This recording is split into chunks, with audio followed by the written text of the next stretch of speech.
Для этого узора можно набрать любое число петель. Я набираю классическим набором.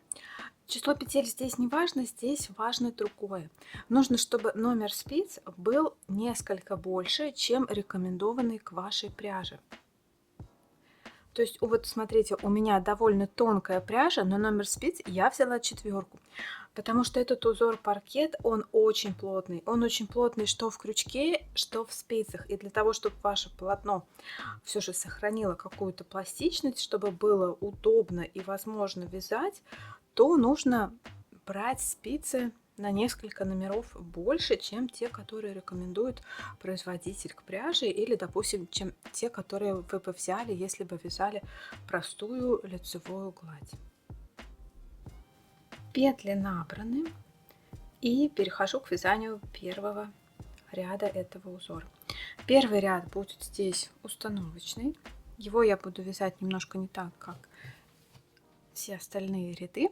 Здесь, смотрите, после набора петли стоят на спице традиционным образом правой ножкой ко мне. Вот, да, они все сориентированы правой ножкой. Именно для этого узора нужно, чтобы они были сориентированы наоборот, левой ножкой. Потому что если вязать их так, как они сориентированы, у нас получится скрещенный ряд. Мне скрещенные здесь не нужны. Вот, я не люблю, когда один ряд скрещенный, другой не скрещенный. И поэтому буду переставлять петли на левой спице. Кромочную снимаю не провязанной. И дальше вот эти 2 петли я их меняю. Я их ставлю левой ножкой. Вот видите, я поменяла их ориентацию. Возвращаю на левую спицу и провязываю эти 2 петли, 2 вместе лицевой. Но снимаю с левой спицы лишь одну лицевую, да? И снова меняю ориентацию следующей петли на левой спице, завожу правую спицу в эти 2 петли, одну провязываю 2 вместе лицевой, одну снимаю, одну оставляю. Снова меняю ориентацию петли на левой спице и снова завожу правую спицу сразу в 2 петли, провязываю 2 вместе лицевой, одну снимаю, одну оставляю. Меняю ориентацию, провязываю 2 вместе, одну снимаю, одну оставляю. Меняю ориентацию петли на спице, провязываю 2 вместе, одну снимаю, одну оставляю.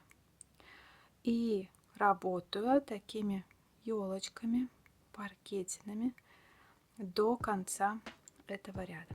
Менять положение петли на левой спице я буду только в первом ряду. Дальше я буду вязать изнаночный ряд таким способом, что петли сразу будут вставать левой ножкой ко мне, правой от меня, так, чтобы не нужно было менять их ориентацию. Да, конечно, здесь не шибко это заметно. Если даже просто провязать сразу вот 2 вместе без смены положения, получится то же самое, но петля будет внутри скрещенная. Зачем это нужно? Она будет чуть плотнее, чем не скрещенная. Ну, в общем, работаю так до конца ряда. Дохожу до конца этого установочного ряда. Продолжаю вязать петли по 2 вместе. Одну снимаю, одну оставляю. И последние 3 петли. Да? Снова 2 вместе, одну снимаю, одну оставляю. И вот остается последняя петля и кромочная. Их провязываю 2 вместе, одну петлю снимаю, кромочную оставляю и кромочную провязываю еще раз одну.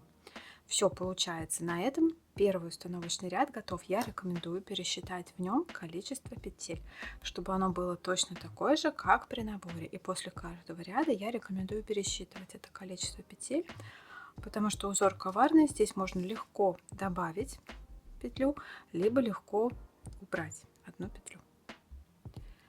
Второй ряд — это будет изнаночная сторона, и вязаться он будет изнаночными петлями, но делать его я буду бабушкиными изнаночными петлями. Итак, первую кромочную снимаю, не провязанный. Дальше завожу правую спицу сразу в 2 петли и делаю бабушкину изнаночную. Одну петлю снимаю, одну оставляю.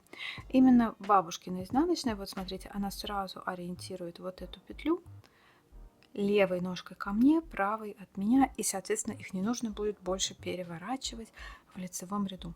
Снова завожу правую спицу в 2 петли и делаю снова бабушкину изнаночную.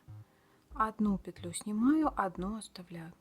Завожу опять правую спицу в 2 петли и опять делаю бабушкину изнаночную. Одну снимаю, одну оставляю. Завожу в 2 петли, одну провязываю бабушкиной изнаночной, одну снимаю, одну оставляю. Опять завожу в 2 петли, опять провязываю и опять одну снимаю, одну оставляю. Провязываю, одну снимаю, одну оставляю. Провязываю, одну снимаю, одну оставляю. Работаю так до конца этого ряда. Итак, заканчиваю второй ряд, снова 2 петли, провязываю их бабушкиной изнаночной, одну снимаю, одну оставляю. Кромочная и последняя петля, их провязываю вместе. Одну снимаю, одну оставляю, вот кромочная осталась, да, и провязываю кромочную один раз еще. Вот так. И на этом второй ряд закончен. И теперь третий ряд. Третий ряд это снова лицевой ряд. И как он будет делаться? Первую кромочную снимаю не провязанной.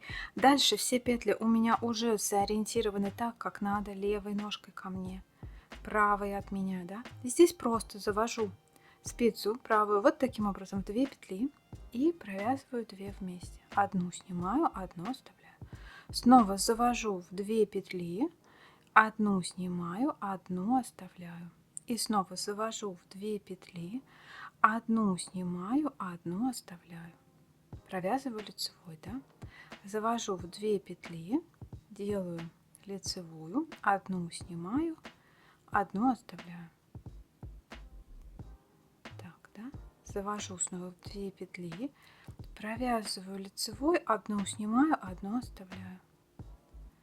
Завожу в 2 петли, провязываю лицевой, одну снимаю, одну оставляю. И снова завожу, провязываю, одну снимаю, одну оставляю. Работаю так до конца ряда. Итак, 3 петли в конце остается. Снова провязываю 2 вместе, одну снимаю, одну оставляю. Последняя петля и кромочная. Их провязываю вместе. Одну снимаю, кромочную оставляю. И кромочную я провязываю еще один раз. Все, второй ряд на этом, третий ряд на этом закончен. Дальше возвращаюсь ко второму ряду и повторяю со второго по третий ряд на нужную высоту. То есть следующий ряд будет опять изнаночный. Повторю еще раз, в конце каждого ряда я настоятельно рекомендую пересчитывать петли, чтобы их число оставалось постоянным.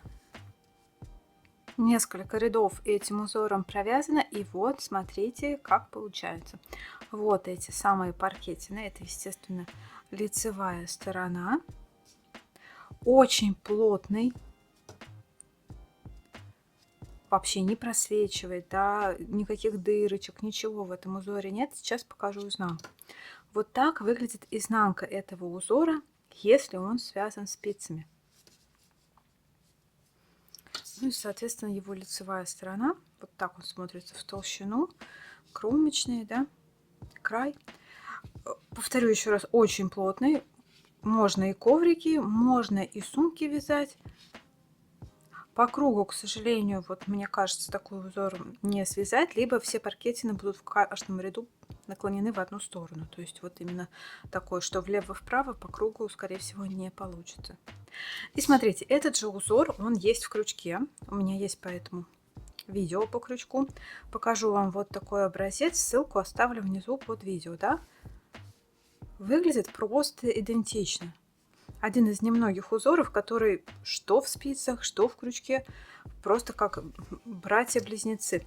Здесь, правда, шнур, здесь у меня акрил, ну и изнанка в крючке вот такая. Крючок, конечно же, все равно плотнее, чем спицы. Узор спицами, он еще такой немножечко все-таки, видите, сворачивается. Надеюсь, что вам понравилось это видео. Заранее спасибо за ваши лайки. Подписывайтесь на канал. Нажимайте на колокольчик, чтобы получать уведомления. Спасибо за внимание. Пока-пока.